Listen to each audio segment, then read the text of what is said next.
Welcome to the KINJAZ Podcast. Here we will discuss dance, life, and whatever the we want. Folks, welcome back or welcome to Kinjaz Movement in the Shadows. We are your hosts, Ben and Anthony. And we are very excited for today's guest. Today we have actor, comedian, YouTuber, vlogger, entrepreneur, co-founder of Just Kidding Films, co-founder of Jumbi Matcha. We have Joe Jitsukawa in the pod. What's up, guys? And also a Kinjaz member. Oh, and now Kinjaz Yeah, member. not include Sorry, that that's one. the most important part. Maybe it's because it's not on his IG profile. Yeah, Is that why? yeah. You gotta Until put he gotta edits write his IG Kinjaz? profile. Alright. Yes, Yeah. you gotta put Kinjaz. Do I put a trademark next to it too so it's official? The TM. Just be like, because nobody else has that. co-founder. Just yeah. I know I've never been approved officially, but when you got me this shirt, I was like, oh, I'm a Kinjaz. Is that your only Kinjaz gear? No, I have a jersey. Oh yeah, you have the basketball Yeah. jersey. Yeah, I've seen you wear that. And I have Kinja bangs that Noodles? I just Yeah, he leave wears as a the noodle trophy. boxes. Yeah, You wear the I noodle wear box? the noodle just box. around your neck. Yeah. That'd be sick. What's up, Joe? Is that a GMT? A GMT, huh? Your watch. Oh, this is a Meister watch. Oh wow. Yeah. I thought you had a gold Rolex on. I wish it was a Rolex, but it's not. If that was a Rolex, that's like $50,000. Yeah, I wouldn't just be walking around with 50,000 on the wrists on the daily. That was like $50, huh? No, I'm just This kidding. is like it's moderately priced. moderate. That's good. Why are we talking about my watch right now? I don't know, dude. He's the one who Oh, asked. yeah. I'm Okay. sorry. That's 'cause also a during- nice hat, by the way. Oh, thank you. Lakers. Let's go. Oh, Let's go. Lakers. Yeah. So we've been trying to get Joe on this We podcast have. since the last season, by I the way. feel like every month you ask, you go, hey, are you going to be available? And I'm like, I'm so sorry. I'm never there. That's because you don't technically live out here anymore. No. So Yeah. we gotta work it in the schedule when you're gonna be out here for like JK or something else. You know what I mean? Right. Because every time I come out to LA, it's to film JK News. And then you go I back. just go right back to Hawaii. Who Yeah. does that, bro? That's like Even though you got a house in Vegas and you live in Vegas, technically. Yeah. I think we're just jumping way too far I ahead. know, dude. right? It's Okay. We start with origins. Okay. Give us your origin story. Like, where'd you grow up? The whole thing, and then Make we'll it get juicy. to yes. Make We it want to cry. juicy. Super juicy. All right. So, origin story. I mentioned a little bit earlier that I grew up in a little city in the South Bay called Gardena. Mm-hmm. Right. Legendary. Pretty. It was. I'd say it's pretty like predominantly Hispanic and Black. Like it used to be hella Japanese because it used to be like farmland back in the day, right? So it's this weird mix of like you got like these Japanese people that came from Hawaii. There's that culture. There's like a lot of Southeast Asians, and then you got the Black population that's like North Gardena, and then you got Mexicans everywhere. And I feel like I didn't know that my generation was like kind of white flight. Like when there's more minorities and then all the white people leave. So like you'll see in my elementary school, we just get more and more, our skin tones getting darker and darker, all of us. Like, and also the Asian kids, because we keep playing outside. Yeah. So we're just getting like more and more tan. By the time it's 5th grade, it's like everyone looks like they go to the beach every day. Yeah. But fast forward to like high school and all that. You know that movie like Dangerous Minds? Yeah. It's kind of old school, all the millennials Yeah. remember. I love Dangerous Yeah, so Minds. it's like the type of high school I went to, we had a police station inside the high school. There was race riots. Mexicans and Black folks who just once in a while would always just get into massive rumbles. And then every single time there was a fight, like what we did is we would get in a big group and just make a wall of humans. So then they can't stop the fight. And what the cops used to do is they would come in and like just pepper spray the whole crowd. So all these kids are just like, kids coughing. getting This is pepper high spray? school? Yeah. This is high school, bro. Like, so I think you guys are like the same age, by the way. Or Oh, are you? What year are you? 1984 is when I was born. I'm 81, so we're pretty Oh, close. yeah. Pretty close. So where did you grow up?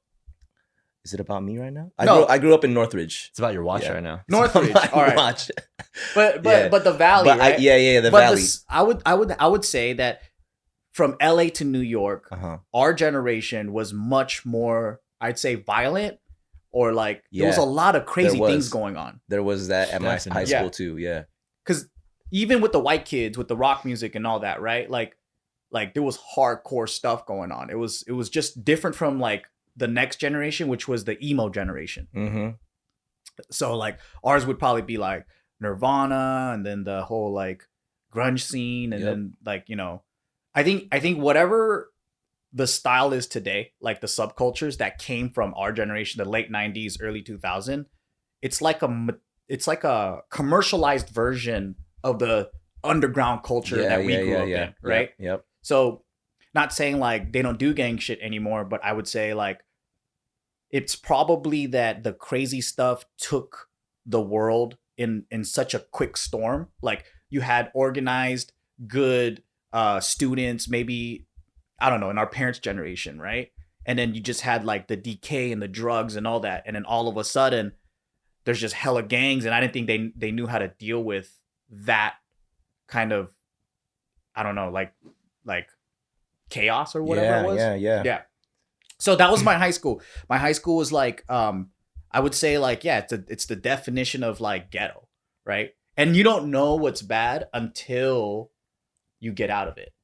I love how Joe's origin story has to start with a foundational understanding of the 90s culture. This is great. It's just, it's so Joe. Keep going. I love this. Because you got to understand the environment and the context. Nurture behind nature, it. dude. Everything. Absolutely. Right. Yeah.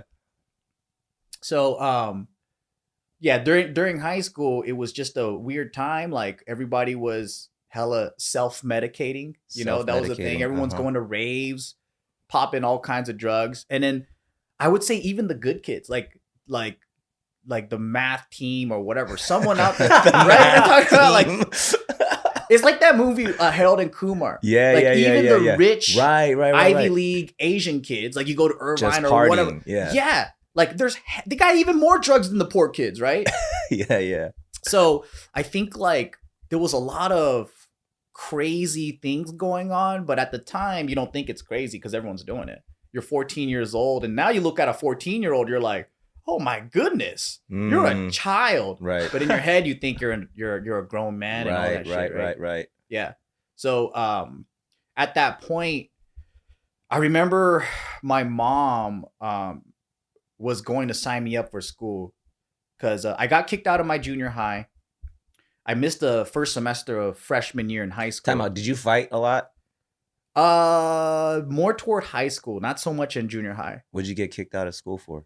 So junior high, I went to a private Christian school because my elementary was getting pretty bad. Mm-hmm. So my dad was like, you need to not go to public school because he thought you needed more God in your life. And I was like, okay, so, you know, I guess I got to go to this school. A funny story, like Tim Delaghetto went to the same one. It's called Gardena Valley Christian. Whoa. Yeah, and it was cool. I loved it. Like it was right down where I was living. I made a lot of good memories and friends there. But I guess I just wasn't vibing with the culture there because I got kicked out for having a wild haircut, and that just didn't make any sense.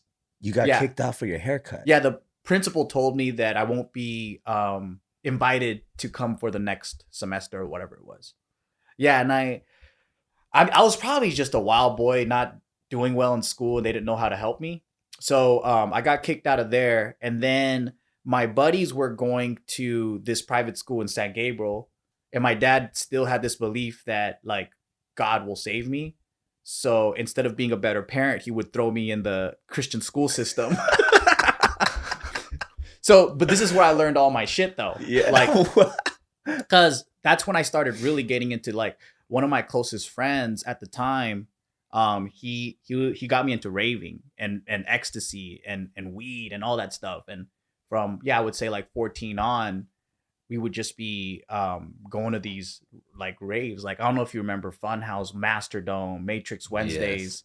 Like, I don't know any. You don't know any of those things? Okay. I just knew of raves, but I'd never been to one. Okay, Yeah. so I knew Masterdome, that's for sure. Yeah. Masterdome. And you know what's crazy is there was this website called I Love Raving.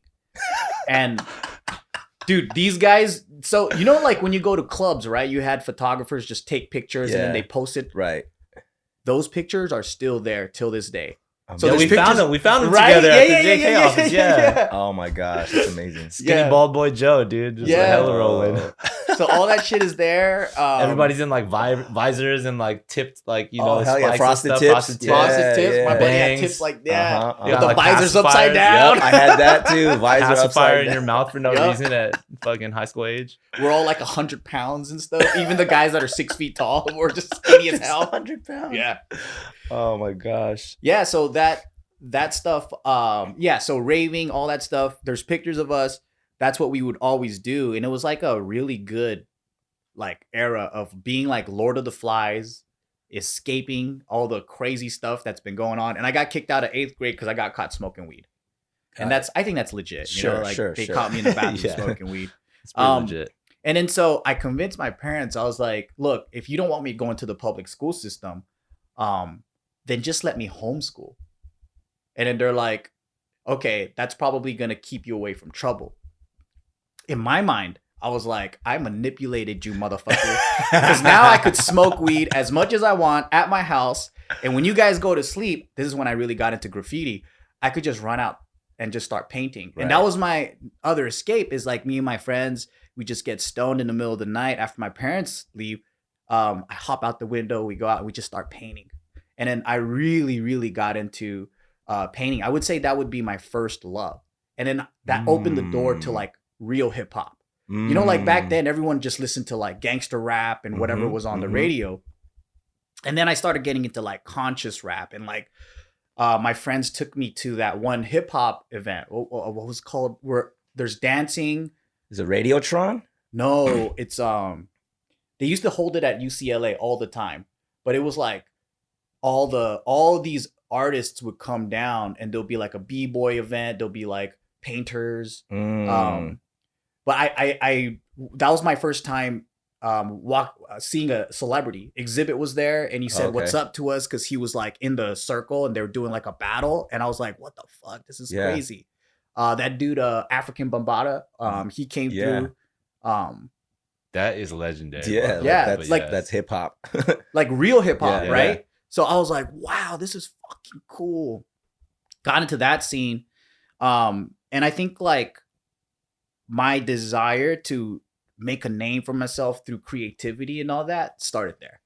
So it was like, what year was this? I was like 13 or 14. Okay. Yeah. And then, yeah. And at the time I had buddies who were like 17, 18, whatever, because of the graffiti crew that we were in. They'll just, you know, guys would drive, they would take us to these different things, these concerts, and then just open up that door for like beyond just drugs, like, but now there's like an outlet for you, and that's kind of a good way, I think, for a young person to express themselves. They need art, they need something to like feel good about if you live in a turbulent space, right? And that was kind of my obsession. I would paint. My whole room would be like covered in graffiti. I had mad like sketchbooks everywhere. And around that time, I was barely home because I just would not be around the house. And that's when my dad just bounced out of nowhere. I was at home for like 2 weeks, and my mom just came in and started crying. And I was like, what's wrong with you? And then she's like, you don't even notice? You're so drugged out that your dad was gone for 2 weeks? And I'm like, well, that just shows you how much we don't have a connection in the first place, Yeah, you know? yeah. And then so she stormed off, and she went into She her knew room. you were like using during that time? Oh, yeah, because she also said that, like, hey, if you're going to get high, like, just stay home. Because she's like, what if you're out there and you're high and a car runs you over or whatever? So I think we were just at this point where, like, they were like, I don't know what the fuck I'm going to do with these kids, you know? And, yeah. Are you only child? No, I have an older brother. Okay. Yeah, I have an older brother. He's like 12 years older than me. But 12 years older. Wow. Okay. yeah, so I probably had like a couple years of interaction with them because when I was born, he was problematic to my parents. So they send them off to a boarding school. Sounds kind of familiar, right? Like, like there's a pattern here. Right? Yeah. So he goes to this Christian boarding school to behave. And then yeah, and then he comes back during the summers, and then he transfers out to university. So yeah, it's been sparse. Like I haven't had a strong relationship with them. It just felt like someone like an uncle that came by. Mm, Yeah. And then the age difference, right? mhm. But I guess he wasn't doing so well, but he hit it well. So he said the difference between us is we have the same type of desire for adventure. That's a new word for delinquency. He was a wild boy in a different way. Like an extreme Mm. sport, self-harm, but not really suicidal. Like he's just, Needed risk to feel alive. yeah, I think he channeled it more intelligently. Like for me, I do illegal stuff, right? Like graffiti and get into gang life and all that stuff. And he went to extreme sports. Wow. Yeah. And then he told me like he doesn't feel alive unless he does extreme things. And like Is he he's still like that?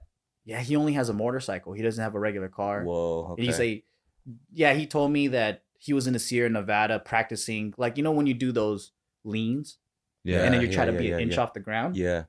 He said he almost wrecked his bike. He crashed.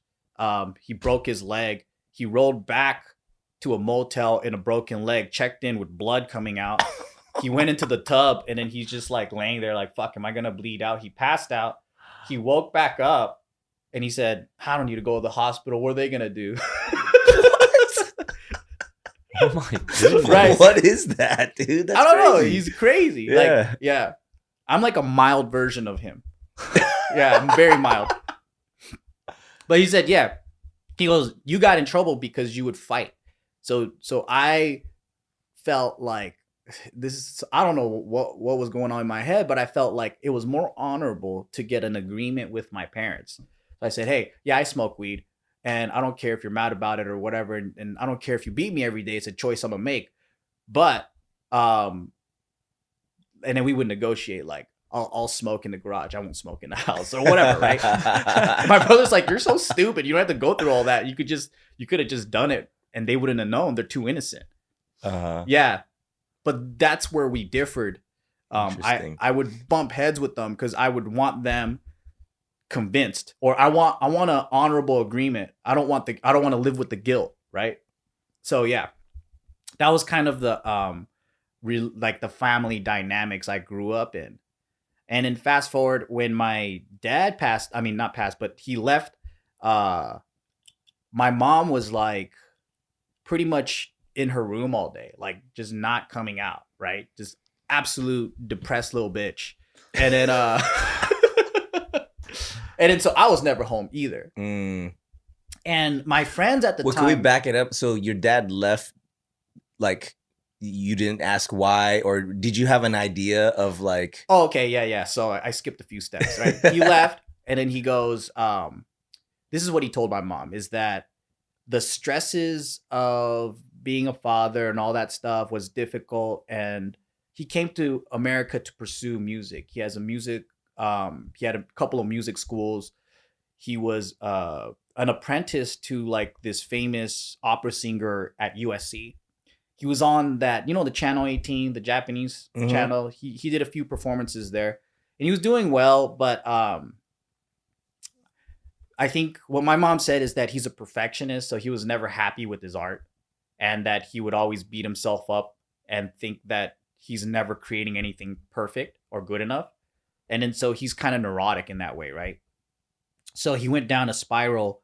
And then he said that for him to focus on his work, he's going to have to move away. And he had this dream of making all this money and coming back and whatever. And then later we found out that he had an affair.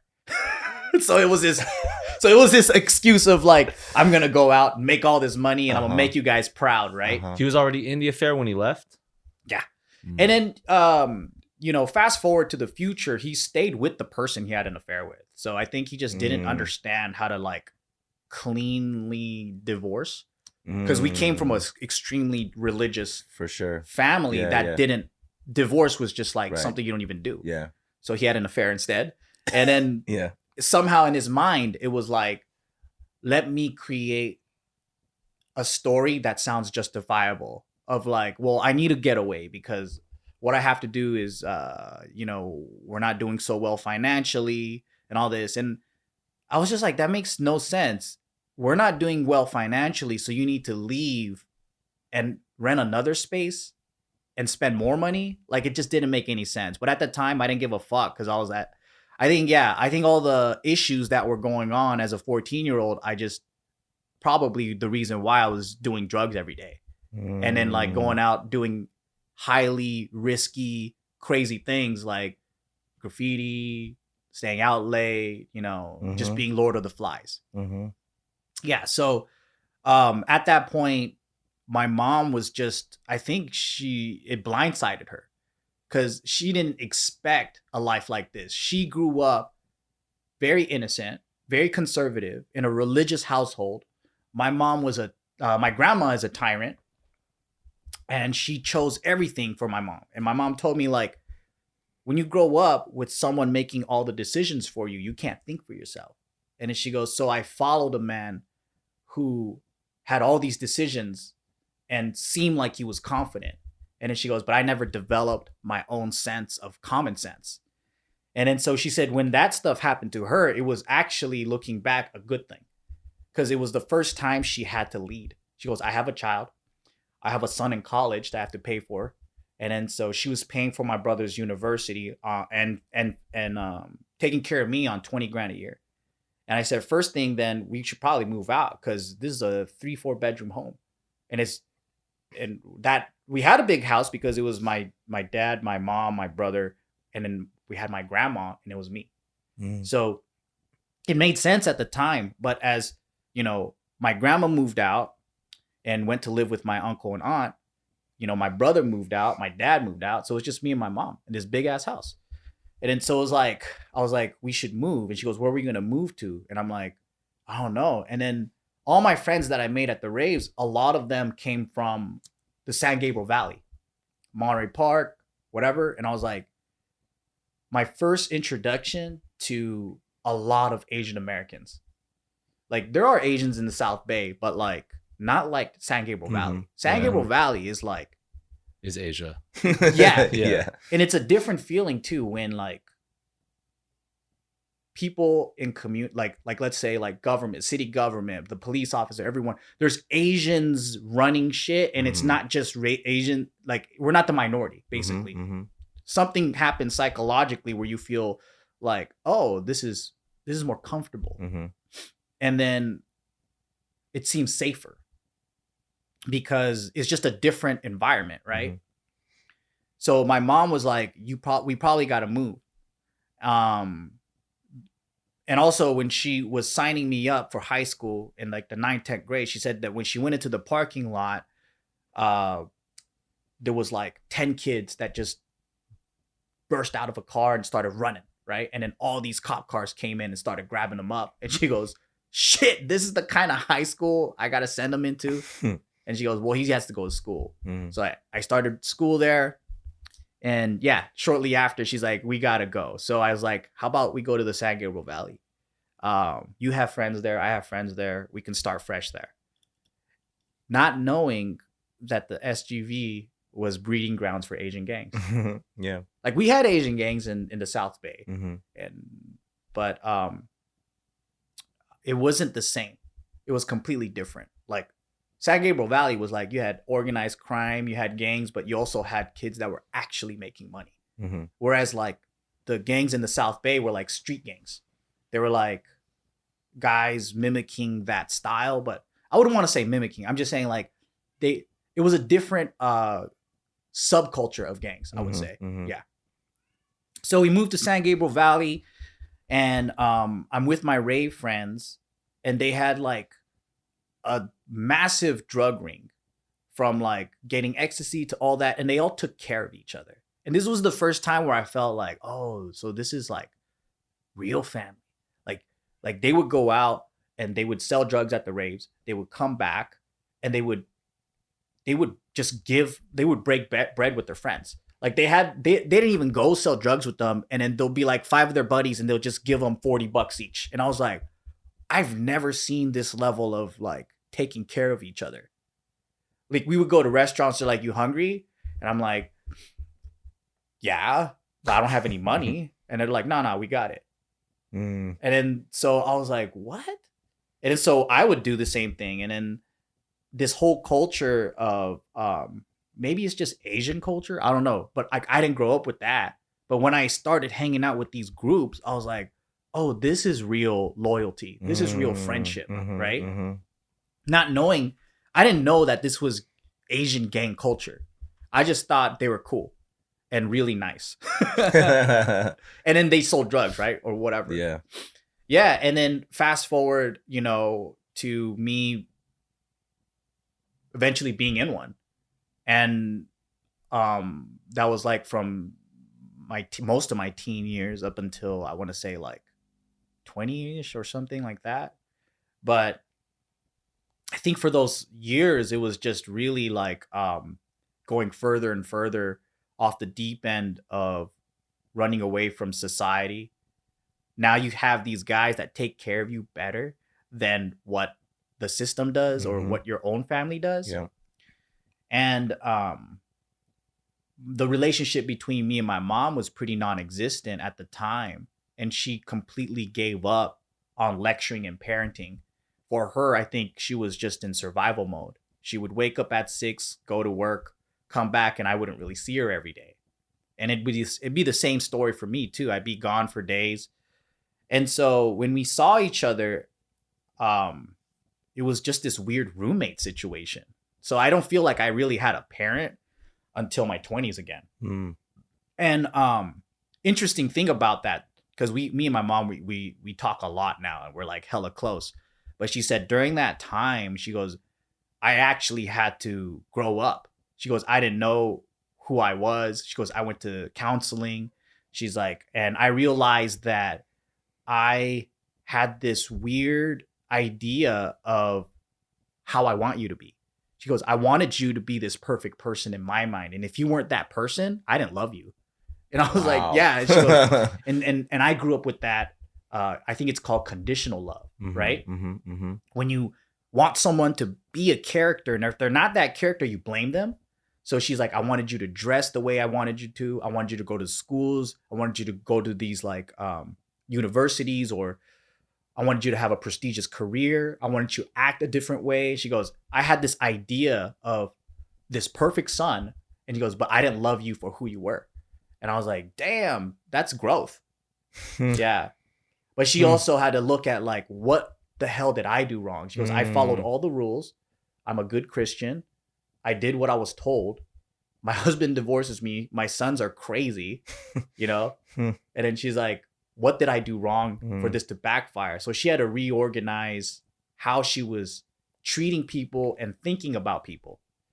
And, but during that time though, I think independently, we were both kind of like living together, but just going through our own journey of trying to navigate life.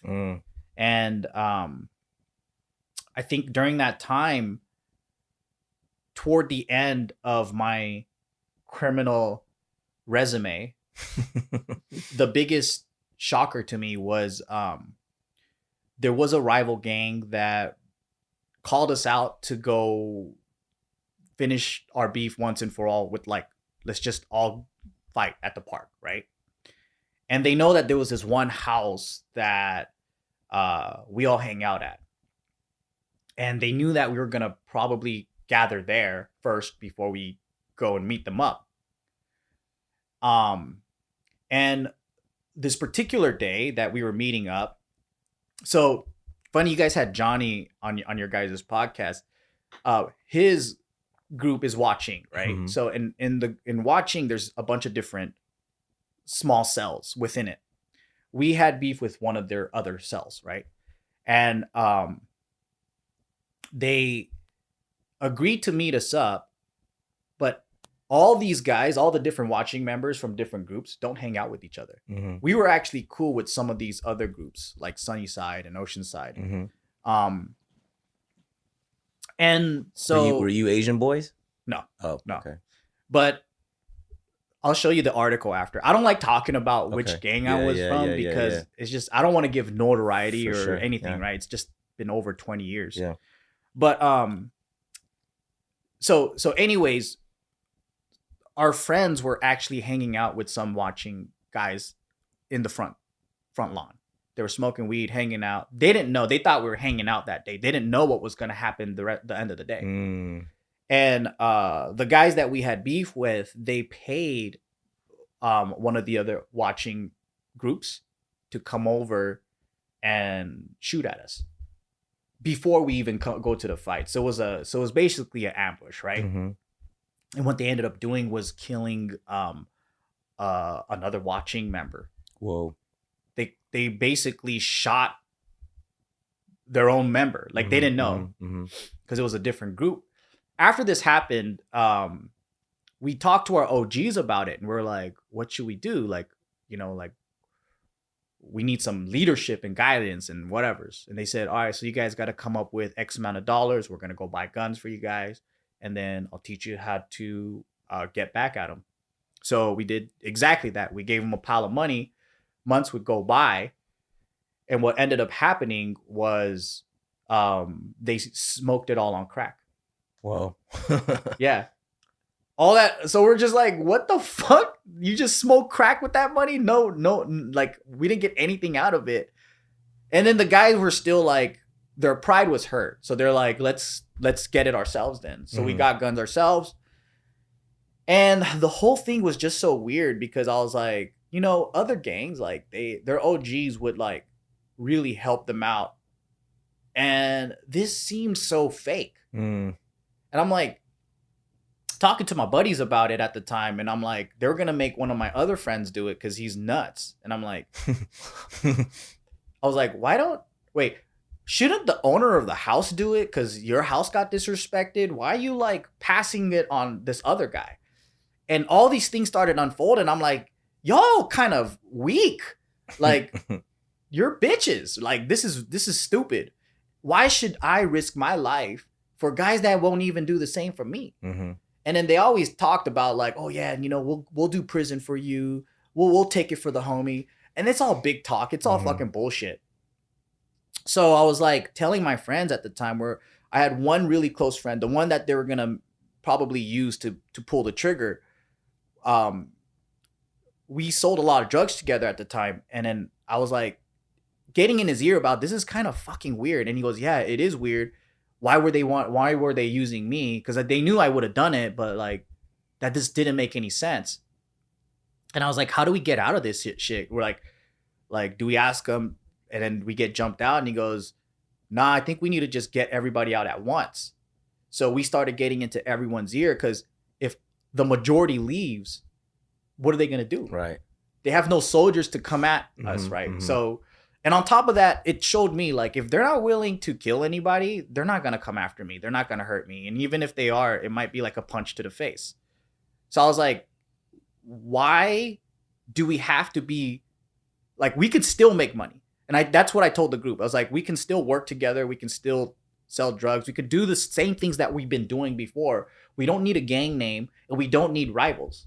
What's the fucking point? And this is around the time when I was like, I don't know, just turning 18. So I think 18, 19 or something. And that's when we left the gang. And then from there, one of my buddies were like, hey, they give out free money at community college. And I'm like, how much? They're like, I got like 3-4 G's. And I'm like, I could buy a pound of weed with that, like for free. And he goes, yeah.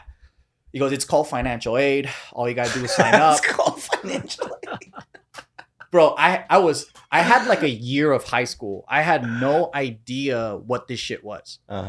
And he's not from the gang, but his older brother was my OG, and he was in prison and all that stuff. But we lived like around the block from each other. And he was actually a good boy. Like, he worked at a donut shop, and he was like always encouraging his friends to get out of stupid shit. Cause you know, story about his brother is he went to prison very early on. He was tried as an adult because he in broad daylight this guy. So basically, his little brother is my classmate. When his little brother was in elementary school, a rival gang thought it would be funny to kidnap him and basically keep him for a couple days, right? And that made him like go crazy. So fast forward, when he saw the rival gang just on the street, they were in the car laughing at him. So he was at the stoplight, and so he walked to the middle of the street and he killed the guys in broad daylight. Damn. So he was tried as an adult, and then he went to jail. He went to prison. So his younger brothers, which are my age, they wanted all of us to kind of stop doing this stupid shit because they knew what happened to. They lost time with his brother. They have to visit him in prison, all this stuff, right? And I think he was really trying, like, since he hung out with the gang and all the people, he was trying his best to like push us away from that. And so he got to me and he said, hey, if you go get financial aid, you'll get like couple grand, whatever, free money. They take care of you. You don't have to pay for school. That's why I'm a student right now at East LA College. So I was like, this is sick. I'm gonna go do that. Bought a pound of weed.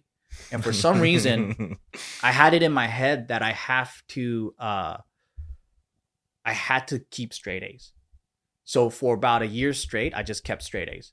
I was like, if I don't get straight A's, I have to pay this back. I don't know who told me or how I came up with it. Yeah. That And just made sense to you. That's probably how it works. Yeah. And then later I realized you only need a 2.0. What the fuck, dude? So stupid. I'm like, I can't even read. I'm just like sitting here like, oh my God. You know when you're like back in the day reading the same sentence over and over, you can't even get past the first paragraph? Dude, I was in the library for hours trying to finish one page, dude. It was bad. But I kept straight A's. And then at that point, that's when I met Bart, because I really started to get into like MMA, right? And then we went to the same mixed martial arts gym. And during that time, Bart just got out of the, I think, military, and he was trying to change his life too. And we just connected by like, we have mutual friends, went to the same high school. We never knew each other, but we grew up in the same city, kind of same background. And even though we got into criminal stuff, like we're still goofballs. Like we still naturally goofy, warm-hearted kids, right? And we would constantly be cracking jokes, and that's when JK started. So I'm this bald like guy confused about what I should be doing with life. And I know that stupid gang route is not, we already left. So we're still selling drugs at this point. But at that point now, I'm just thinking like, stupid violent stuff doesn't really need to go down. I'm learning martial arts, learning how to like control myself and anger through that. Going to school, actually loving education. And for the first time in my life, feeling like, oh, I can get straight A's. Like, fuck, like maybe this school stuff is like something I got to do and finish. And that began my journey of going onto YouTube. And then YouTube helped a lot too, because when you have that PTSD of going to, I don't know if you remember, but like fights would go down at the cafes all the time in San Gabriel Valley, right? You just want to get some boba and people are like trying to stab you, and it's with like a fork, yeah, right, Yeah. or like you're just trying to eat some Hong Kong cafe shit and there's a fight that breaks out and you're just like, man, I just want to drink my lemon tea in peace, Yeah. So during that time when I was doing JK, like I would see like a seat full of like guys that are bald and like dressed like cholos or whatever, and me and Bart was like, fuck, they're gonna hit us up and they're gonna want to bully us or whatever. And then they come over all giggly like, you guys are that guy on YouTube. Yeah. Oh, and it slowly sick. helped me like realize like, oh, like people can be friendly too. Like they're not, and then there's a whole world out there of nonviolence and criminal lifestyle and normal society. Yeah, right. Yeah. Like going to East LA College, they had career fairs every year. And at the career fair, like you could go up to these different booths for different professions, and then they'll be like, yeah, the starting rate is like $70,000 or this, if you become a dental hygienist, it's, you know, you can make 80 straight up. And I'm like, God dang, that's a lot of money. I'm like, you could do that on a regular job? That's how stupid I was, dude. Like literally. Because my mom's making 20K a year, right? Right. So right. that's my base of normal. And then all my friends are like working at Target, like fast food, whatever. That's my idea of a career and normal. And I think people who become doctors and all that stuff, I feel like those are for geniuses. You have to be really smart, really talented. And I was like, well, if I'm told that, I'm dumb. And if I'm told that my teachers are like calling my mom saying he needs special classes, whatever, then, oh, I'm not capable of all that shit, right? So I just write it all off. So that opened up I guess the doors for me of like, all right, we can have jobs and make a lot and pay for everything. And I'm like, that's 3 times what my mom made, you know, and I lived good. So I was like, all right, maybe I'll pursue this and like become a normal person with a degree, you know? And that's kind of where I got to that point of now I'm becoming like integrated into society, learning about YouTube, learning about business. Did you actually get a degree? Yeah. So that was one of the things me and Bart did is like we started YouTube in 2007. So the state of YouTube at the time, like you just didn't know. Now, you know, like, dude, there's kids making like 10 mil on YouTube, right? Back then, there was no monetization program. You had to be invited. And I think they started it in 2008 or 9. So the first year we were on, it was just for the love, for the jokes, for the friends. We used it like it was Vimeo. So we would upload these stupid videos of us like acting like characters. We didn't know what we were doing. Like the name, like we didn't know that it was comedic acting. We were just pretending to be our friend's uncle or whatever. And we would send it to them to like roast them. Be like, this is your uncle, this is whatever, right? And then we would see these comments and view counts going up. And we're like, oh shit, like this is a whole thing. Like people all over the world can watch it whenever they want. And then that turned into, let's just do more. This is fun. More people are asking for videos, so let's just keep going. And I think like we never took it seriously. Like you can turn this into a career business. Because I thought it was a stepping stone. Like you do this and then you get into Hollywood or you become an actor or whatever. Bart was pretty fixed on becoming a doctor.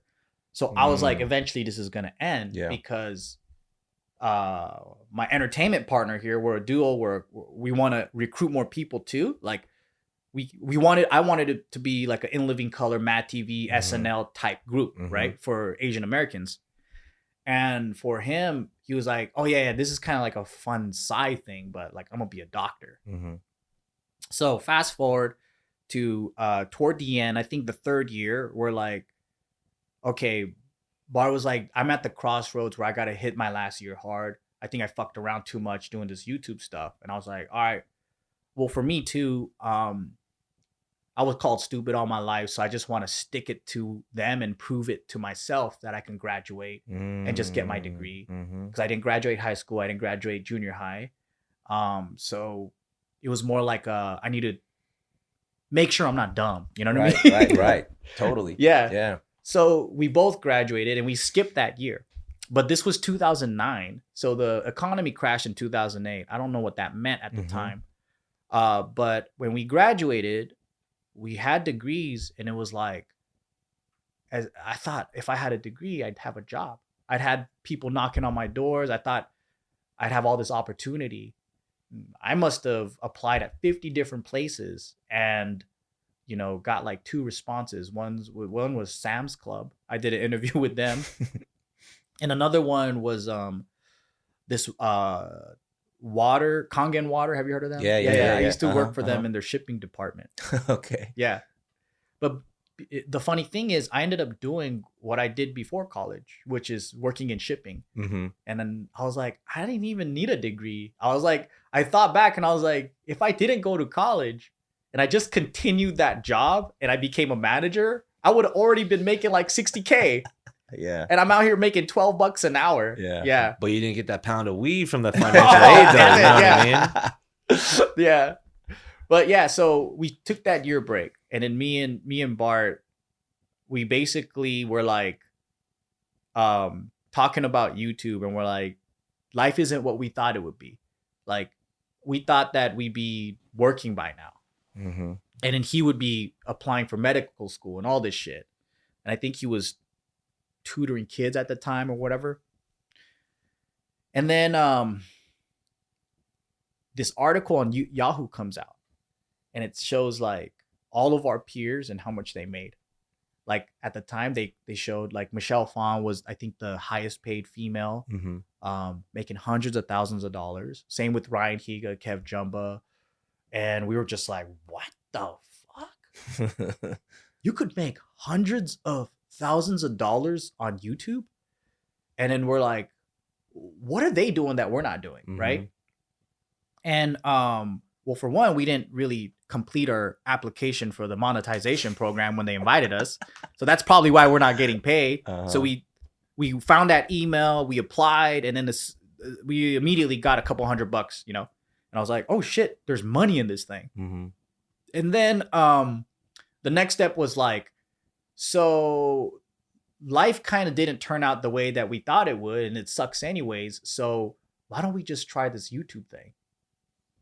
Yeah.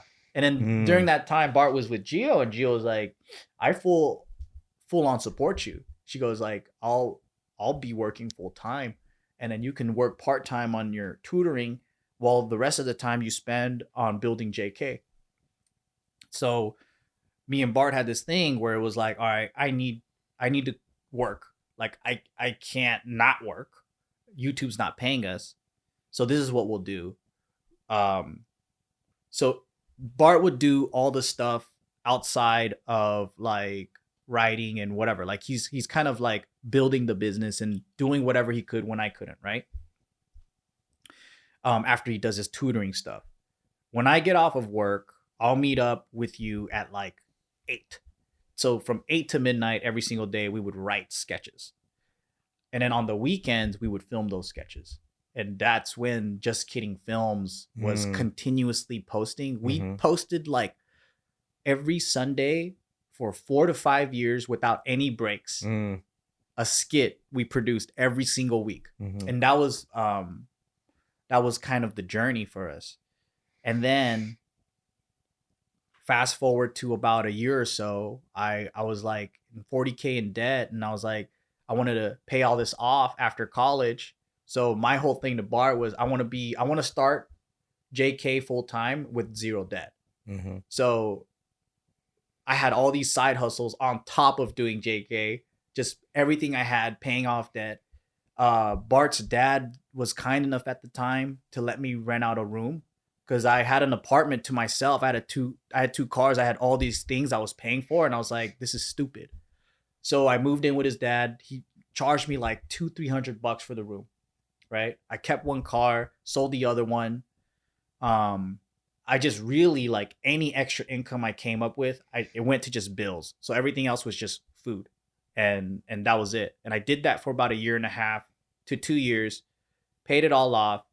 And that's when we were like, okay, I can go full time on YouTube. And all I need is like $1,000 a month. That's it. And we lived on $1,000 a month for the next couple of years while the business was making hundreds of thousands of dollars. And we paid all of our team members first. And they were, making $5-6 grand. Well, me and Bart was only making $1,000. And a lot of people don't know that. I was still living with his dad in a bedroom. And then I moved out with my girlfriend at the time. Still, like, his mom had a property with a garage that she turned into like a studio apartment. And I lived in there. And same thing, like, I think like all those things really helped out because the cost of living was so low. So we were able to build our business first on such a low pay because like I didn't have to spend money on so many expenses. Yeah. Would you, if you had to do it again, would you have done it the same way?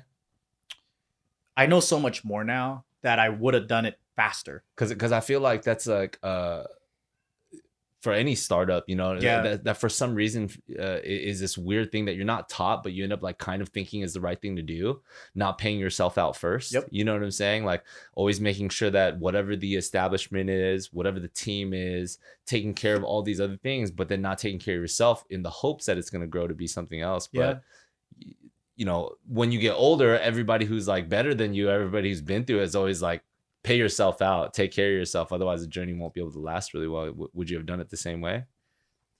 We paid ourselves out pretty good after. Yeah. So I think. What was that point though? Like, what did you guys have like a marker? Like, once we hit this, then we'll start doing this? It came as a surprise because like, I think the best year at the time was like we made like 400,000, and then the next year we made like 1 point something million. Wow. Yeah. So, and that next year we were only paying ourselves $1,000 a month. Whoa. So come fall, I get a call from my accountant and he goes, if you guys don't spend, you're going to be owing hundreds of thousands of dollars to the government. Mm-hmm. And I'm like, wait, what? And then we looked at our account and all that. And I was like, oh shit, like we're doing good. And then so immediately we upped our salary. You know, I think it was like to $5,000 a month, even though we have $1 million. You know, it's like, and then we probably gave out almost $200,000 in just bonuses to our team because so many people just rode with us for like a year or two with no pay. Right. Wow. And so I just felt like they deserved so much of that, you know. We paid off bills, debts, anything that we had to. And then the funny thing that happens is like, so when I was working at the warehouse, my dream car was the Challenger. Hella blue collar dreams, right? Everybody, I feel like every military dude wants a Dodge Challenger. As soon as I saw what was in my bank account and what I could afford, poof, my dream car disappeared. I was like, I don't care about that. It's not really a dream car, was it? Right. And then I just started looking at all these other sports cars that I was able to get. And I was like, this is crazy. And then the way it went down was like, it was all at once. Like I was able to upgrade my lifestyle. I got 2 cars, this stuff. Like it just came all at once because I had to, or else, you know, I would have gave it. You know, it would have been taken by the government anyway. So it's like, yeah. But yeah, that was an interesting time. Yeah. But I don't know if I do it exactly the same way again. Because I didn't have an understanding of finance and stuff like that. It came as a surprise. I probably could have done it much slower and more balanced. Yeah. Well, dude, first of all, bro, like you're an incredible storyteller. I think that's why Anthony and I are just sitting here Sometimes listening. I feel like I talk too much, and I'm like, I'm sorry. No. I just didn't want to interrupt you. Dude, I resonate with your story so much. Like the whole like feeling that you were dumb. Like I felt like that my whole life too, because I didn't get good grades, and then I would get into trouble. So then you just that's like this echo chamber of like I don't get good grades, I keep getting in trouble. And no one's encouraging me differently. So I guess I'm just dumb. Yeah. And so you just start rolling down that path and doing things that dumb kids do. Right. Yeah. And well, you mentioned that time that you and your mom had this conversation where she was like, yeah, I didn't love you very well. And like this whole conditional love thing, but she became like self-aware of that out of nowhere. Like what do you think snapped her out of that and was able to have such a tough conversation with you? So this conversation was a couple of years ago. Like she was in tears and stuff. Like so it was a journey that happened over like 2 decades, right?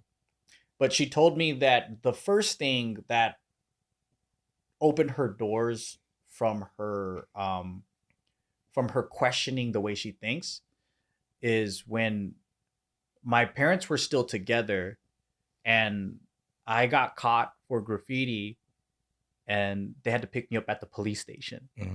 So that to them was like, oh shit, like if we don't get a hold of this kid, we can't, I mean, he's getting bigger. We can't just keep beating him to like listen. Right. Like, how do we get through? Mm-hmm. They actually went to a couple of counseling sessions Mm. from what like different people. Mhm. They started opening up to their friends that also had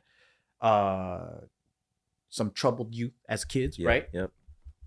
And then they said that like for the longest time they've been in a bubble, and the way that they thought was all confirmed by the culture and the people they're around, and they couldn't think beyond you're bad, you're being possessed by Satan, and we're good. Mm-hmm. And then she goes like, but that was stupid, and she didn't know how stupid it was. Mm. And then that opened up her door, and it's like inch by inch she's starting to unlock these like foggy lenses, right, that she Mhm. has.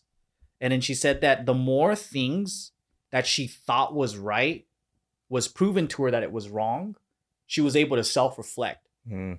And then I was like, that's pretty crazy, because you know they say you can't teach old dogs new tricks, but that's a smart bitch. Mm-hmm. Mm-hmm. Mm-hmm. I think there also comes a point too when like so much doesn't go your way that you have to question everything again, right? Like you said, you know, there's a point where for his mom, who maybe grew up good, did all the right things, listened to people, had like a super religious background, didn't cross any lines, like, you know what I mean? Suddenly she's looking at two delinquent kids, like her husband leaving her, being by herself with, you know, small income and needing to figure it out. Yep. And it's like, I think when you get put at the lowest point, everything gets turned upside down, and sometimes for good, right? Like it's dope that she was able to be like, that was still a good thing that happened to her. Mhm. But just the idea that when everything's gone, you have like nothing else to lose, there's maybe room to like build up in a new way. Mm-hmm. I also think it's crazy, just like thinking about your story too, the moment where, you know,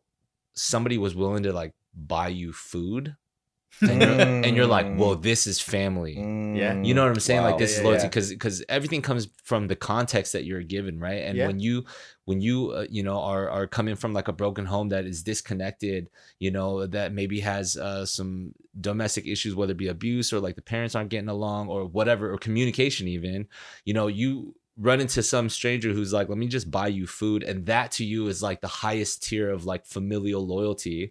And then you're confronted with the moment where, you know, a couple years later, you're like, hey, we gotta get revenge on these dudes who came at us. And then suddenly they don't have your back when shit gets real. It's really easy to buy somebody a meal. That's true. You know what I'm saying? But then Yeah. the second like something really, really hits the fan, it's like they're not there. And then you suddenly you're conflicted again with this new cosm of like, what is loyalty, and like what am I supposed to do for myself?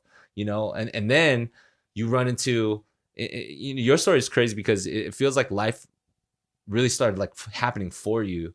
You know what I'm saying? No matter what the variables you may have been born into and how difficult things might have been, things just started happening. Yeah. Whether it be your homie that was like, yo, go to community college, you know, because this other crappy thing happened to my brother and I don't want other homies to do that. So you can get some financial aid. And then that's where you like, you run into a new group of friends in a circle, and you meet people like Bart. Yeah. You know what I mean? And the next thing you know, like just one thing after another, because your whole like first 40 minutes of telling your origin, your life story, it's like, you know, even though I've heard it before, it's like dark and dismal. And I'm still wondering, like, you know, where do we get back to the intro? Where are we at with the credits of Joe, where it's like, this guy's like a new Kinja who opened up June B, who ran Just Kidding Film, you know what I mean? Entrepreneur, like blah, blah, blah. Yeah. But you're still just hearing this like kind of, you know, unfortunately, almost average lifestyle for like a kid that was growing up in the 90s in Southern California like us. You know what I'm saying? And you're like, where does something turn around? But it wasn't necessarily this like crazy existential spiritual or like, you know, miracle. It was just this like dude who was like, I'm gonna keep going. You know, and just riding this life thing and trying to like do better, you know what I'm saying, regardless of the circumstances. And I think that's incredible when you actually kind of like frame it out, you know? Yeah. I feel like humans, everything's up and down until they give up or they, you know, win something significant. Right.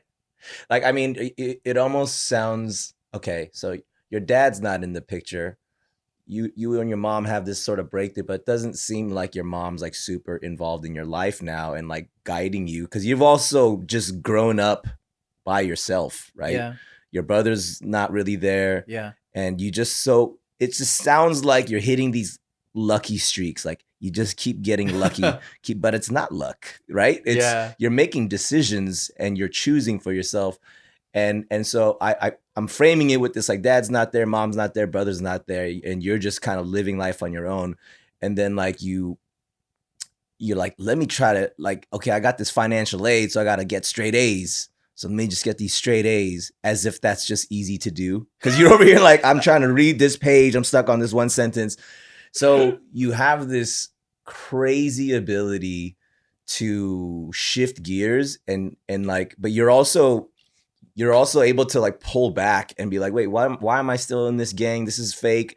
And then like, you're like, well, I can't just leave because I'm gonna get jumped or they're gonna come after me. So let me just get everyone to leave. Like there's this brain that you have, you process things in such a like really dope way.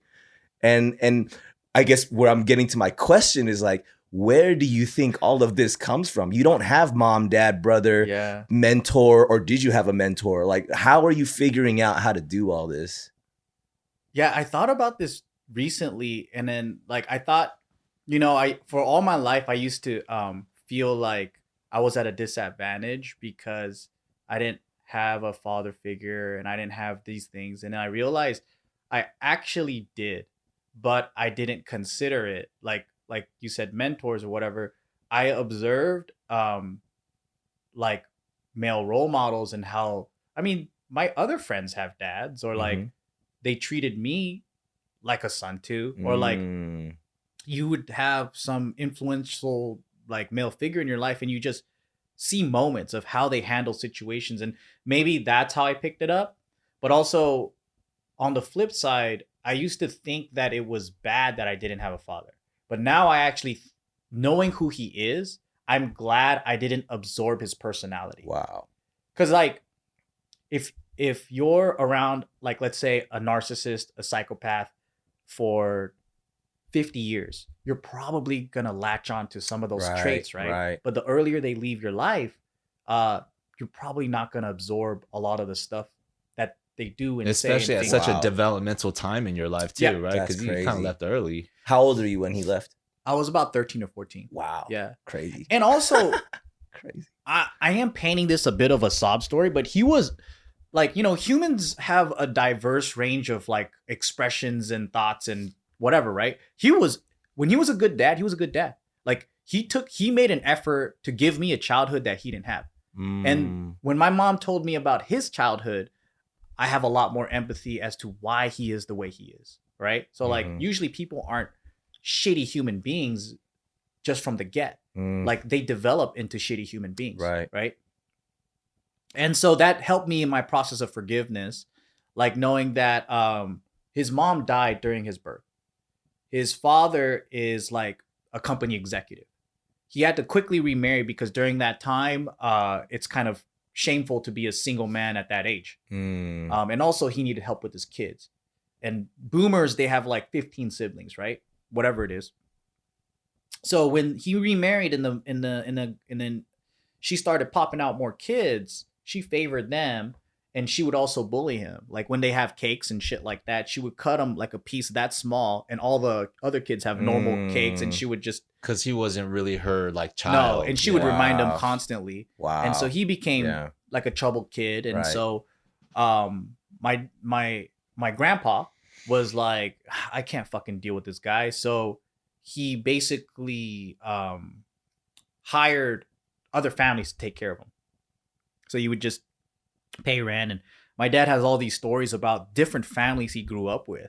Like one time he was from a low-level Yakuza family that took care of him, that were street vendors, and like it was pretty interesting. But he somehow got into the Christian community, found his love for music, fell in love with my mom, decided to come to America. When he had me, I did have a good childhood. Like, yeah, I got beat the fuck up or whatever, but what Asian kid didn't, right? Like, he took me to the beach. We went to the park. He tried to get me things that I asked for my birthday. Like, so it's difficult when you hear these stories of like how fucked up a human being can be, but also how nice. because no one's one way, right? Mhm. So then it took me a long time to process this stuff, but I'm like, overall, it's actually kind of good where I got the best of the childhood part, but I didn't have too much because he would have influenced so much of the way I thought. Mm. At what point though did you come to this very mature understanding? Yeah. Though? Recently, like I'd say a year or two. It was probably when I talked to him. Remember on JK News, I told you about I finally screamed at the dude because we reconvened a couple years ago. I want to say 2018 or 19, and I decided to just meet him up for lunch, and it was like meeting an old friend. You know, like you reached out to him. Yeah. He kept in contact with my aunt, and my aunt was like, anytime you guys want to talk, let me know. Like, and I was like, yeah, I think I want to talk to him. So he reached out to me, because she gave him my number. We had a conversation on the phone, and we just decided to talk and kind of see what happened and all that. And it was a good meeting. And I wish it ended there. I wish he passed, and I would have been like, that was a great ending. But I got to know who he really was. And yeah, man, he's a selfish dude. Like, he immediately saw how good I was doing, started asking me for money. He got, during COVID, he's like, yeah, he goes, so the girl the lady he had an affair with, he ended up staying, like living with her, being with her, and she passed away during COVID. So he told me he's lonely, he doesn't want to stay there. Can he move in with me? And I said, wait, what? That's crazy. I was like, but you have a place you're living in. He goes, yeah, but it's her daughter now. She inherited it, and her daughter's letting me stay for free, but she's annoying. And I'm like, well, that's your fault. You didn't make enough. You weren't responsible enough. You have what, 10 G's left. He said that he'll give me all of it if he lets me stay. And I'm like, nah, like, I'm going to have to still pay for the rest of everything. And then if you croak, I have to take care of you. Like, all the funeral stuff, all that shit. And I'm like, I don't want to do any of that. I was like, you're overreaching for someone that wasn't a part of my life. And I had to tell him, like, this is ridiculous. And I said, no. And he goes, but we could still have conversations. We could still have lunch, and we got to build a relationship. And he goes, fine. Fast forward to this dude trying to convert me back into Christianity. And he started lecturing me, and he started telling me about life, and that I just fucking snapped, bro. I was like, the reason why I'm so far away from Christianity is because he used to beat my ass if I didn't go to church. And he didn't have any memory of that. Wow. He goes, I never hit you once. He's crazy. Like, he literally said, yeah, I never hit anyone.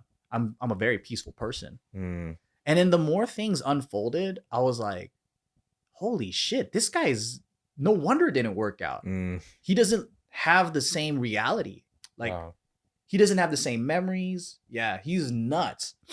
And then my mom was like, yeah, I never talked shit about him because I wanted you to make your own assessment. And I know that when people divorce, like, you know, the parents are in their ear and they destroy the image of the other person in the kid. Right. And she's like, I didn't want that to happen, even though I hate that dude. She's like, but I chose him, and you shouldn't be affected by that. He's still your father. Yeah. So she's like, if you have a bad image of him, you're going to have a bad image of yourself. Wow. So yeah, that was crazy. kind of like my whole realization about the whole thing. Cause I'm like, sometimes it's good. Like, people always have this feeling of, oh, I feel so bad. You don't have a father. You didn't grow up with one, you know? And I'm like, no, the nuanced situation that you got to look at is it's actually good for some people. What if you had a really abusive father that kept beating your ass, or like, you know, emotionally abusive, whatever it is, it's better if they're gone. Wow. And I think most people are thinking about their own relationship with their father. They're saying like, oh, I'm sorry you don't have that. And I'm like, no. It's actually really, really good. Wow. Yeah. Dude, I fully resonate. I also lost my dad when I was 14, but like he was alive. He got shot in the head and then he survived. Wow. But prior to that, he was not a good father, husband. And so in some sense, I grew up without a father too, because he was alive, but he had like brain damage and stuff. And so like, damn. So, but then that person that he was before he got shot, if he had stayed that man and stayed in my life, I'd be a very different person too. So like that's kind of like where I'm like, whoa, like you can actually get saved from becoming something that you don't want to be. And of course you don't know that at the time. You're just, that's my dad. This is reality. Yeah. And then when that person gets sort of removed, and then you start to, because as kids, you're naturally going to look at male figures to be your father. It's weird, but that's just how we grow up, right? Mm-hmm. And like for me, thank God that like before that, my view of Christianity was the same thing as like, I don't want to go to church and all that. But through my dad getting shot, I actually became a real Christian because I actually started to like look at like men that I was like, oh wow, this guy actually like lives the Bible out. He's actually a peaceful person. He's actually a good provider. And like God just kept putting people in my life for me to just be able to, oh wow, I'm gonna follow this guy. You know what I mean? And so it's so crazy because as you said that, it just like something in me just clicked too, like, whoa, like you actually got hooked up by having someone like that be removed from your life. Exactly. It's a different lens, right? Right. It's crazy. But that's also only if you're like capable enough to also grow past or mature past the resentment that you like naturally develop too. You know what I mean? Which is the in and of itself the kind of success story that, you know, I see in both of y'all, like, because when the chips are stacked against you, like you said, you can also just fail. Yeah. You know what I'm saying? And not everybody's meant to succeed from it either, you know, but like, and we've talked too, you know, like there's been, especially after years of that, there are pockets of like resentment that can also develop. And then it's a choice when you truly become a man of your own that you get to choose how you're going to look at your life and how you want to, you know, be from it and stuff like that. So, which is why I'm still, again, even as you went back and I asked you that question about like, how did you mature to that space and come to that understanding? And you started describing, you know, get your father coming back into your life. And that's still turbulent. so then it makes me question a little bit more. I'm like, so where does the things like, where did you get your love? Where did you get your positivity that enabled you to do and build the things that you've been able to accomplish? You know what I'm saying? Yeah. I did kind of not address the relationship part between me and my mom, right? Toward the end, it actually became very loving. Dope. So toward the end, as it hasn't finished yet, but like what I mean by that is in my late 20s, or no, in my early 20s, late teens. Yeah.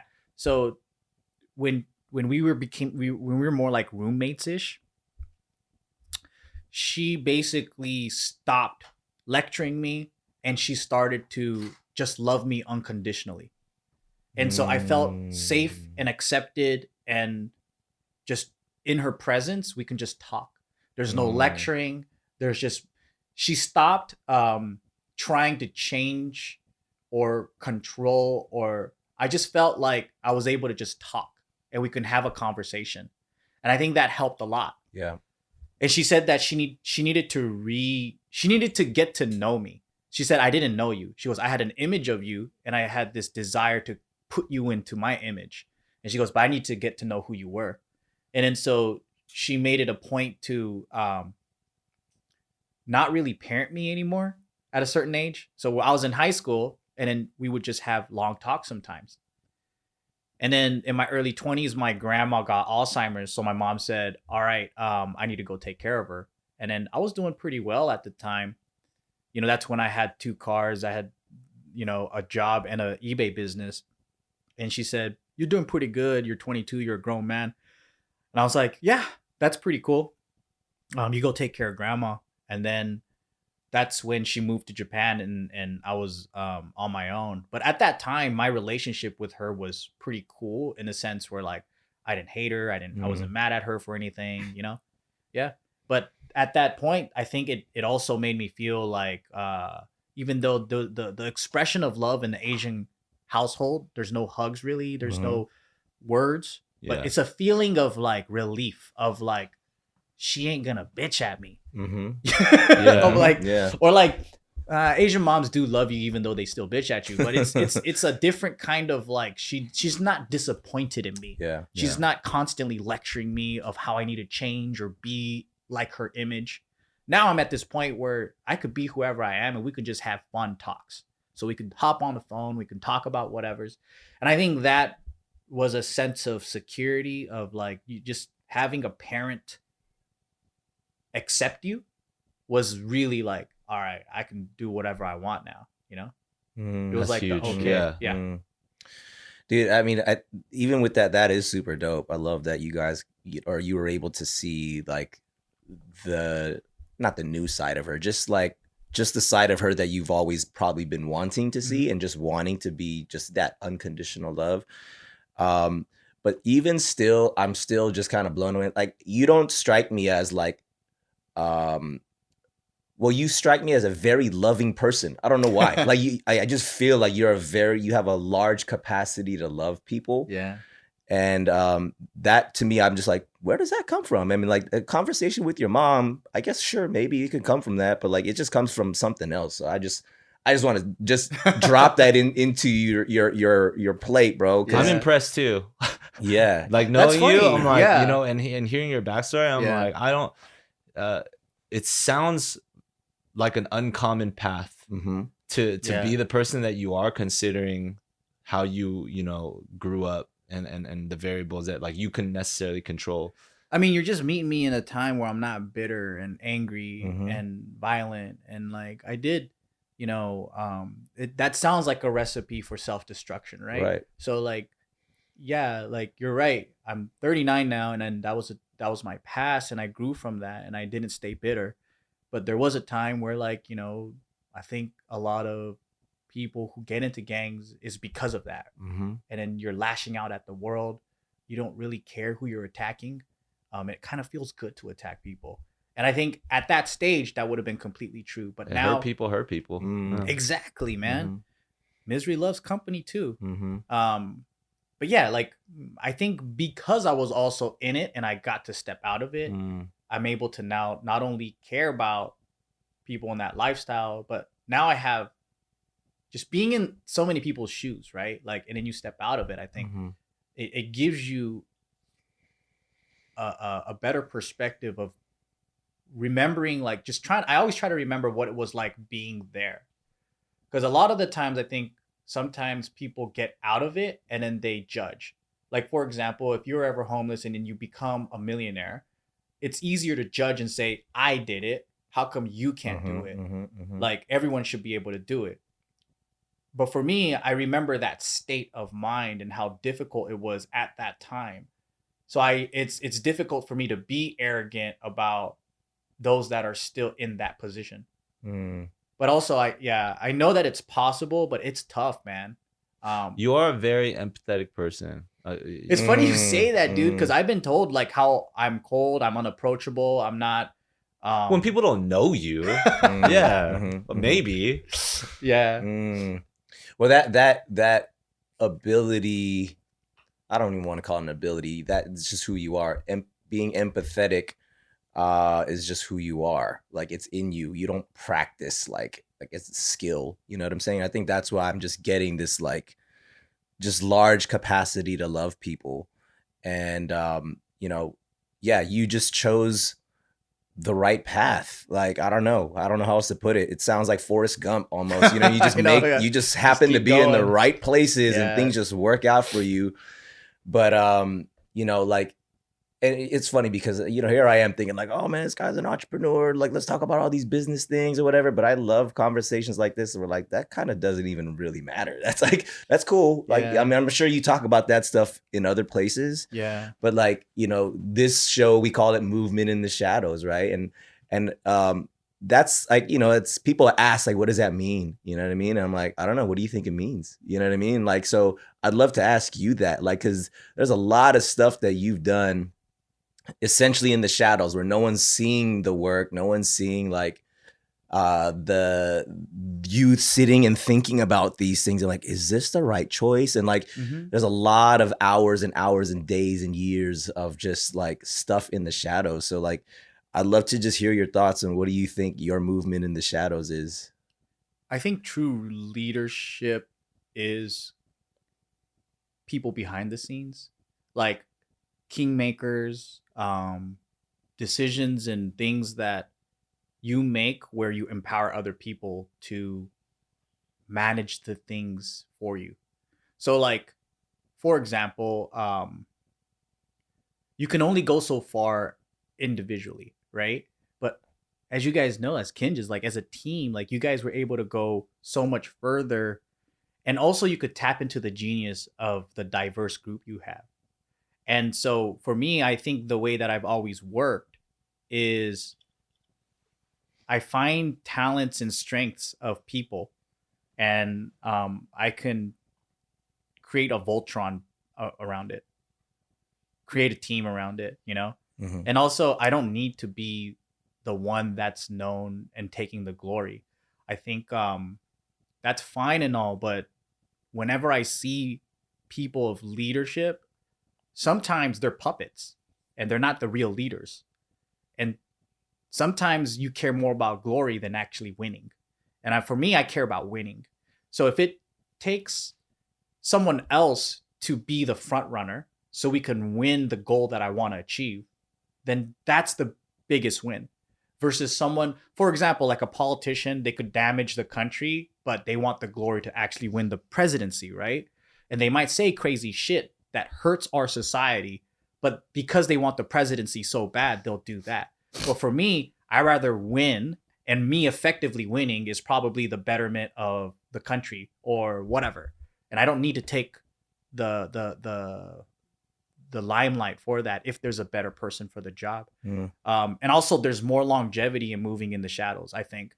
Like when you don't attract too much attention, when you're not a target, you can be a leader for a very, very long time without even having the title of leader. For the longest time, no one knew that me and Bart were actually the owners of JK News. Like a lot of people would watch JK News, and or even guests would come on, and you know, they would not know. They would just think that I'm some dumb commenter. And I like that persona that I've developed on that channel because it's just my time to like play. But yeah, movement in the shadows, man, that's pretty cool. Because there is also always ulterior, like not ulterior motive, but there's also like there's the thing that everyone sees, but there's the reality and motive behind it.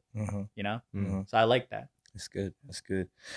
Well, Joe, for the sake of time, man, I think we're gonna wrap it up. But dude, this has been such a pleasure talking with you, man. And just want to affirm and acknowledge some things, man. Again, just your empathy, your heart, your ability to just see things from just a unique way of looking at tough circumstances, bro. It's so dope. I don't know. I'm still just kind of really taken aback by it.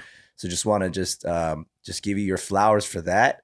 And we're going to keep following you. Hopefully we can keep this thing going another time, but just thank you for your time, man. Thank you for coming and having me. Yeah. It was nice. Yeah, man. Obviously, you know, we'll see each other tomorrow. Yeah, we'll see each other tomorrow. Obviously, you know, I'm familiar with a lot of these stories and stuff like that, and we've talked about these things on JK, and you know, I've gotten a chance to work with you closely for like years now, like many times, and yet I still sit here, hear this story in sequence, and I'm still perplexed by what you've been able to create and accomplish for yourself, and the way that you ride life. Yeah. You're like literally one of the dudes who surfs life, like I think the best out of so many people I know, because like 1 year you're like, nah, I just want to like live in a van and just like, I don't want to have a house, I just want to travel, or like, you know, I want to go live in Hawaii because that's my dream, so I'm going to open up a restaurant or Junbi over there, and like now you're doing it and you live in Hawaii, you know what I mean? I'm like, you just do things that you want to do, but then I get reminded when we hear about your backstory, and I'm like,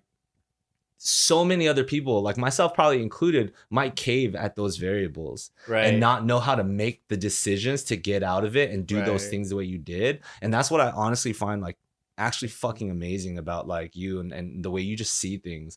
And it's very inspiring, man. And you know, it's always an honor and a pleasure for me to come out to JK because I like who I rock with. You know what I mean? So like, this is just an affirmation of that as well. Just like knowing what you came from and how you were raised, or the things that you had in your household, and then still coming out on top doing the things that you, and just living life the way you want to and living it well. You know what I mean? To a point where people respect you. People like us respect you. You know what I'm saying? So thanks, guys. Yeah, mad props, dude. Yeah. Hell yeah. Hell yeah. Thanks for having me. I'm a big fan of Kinjaz. Let's go. I like what you guys do, man. You are a Kinja now, so right? You gotta put it in your profile though. Yeah, you gotta put it in your Kinjaz profile. TM. Let's go.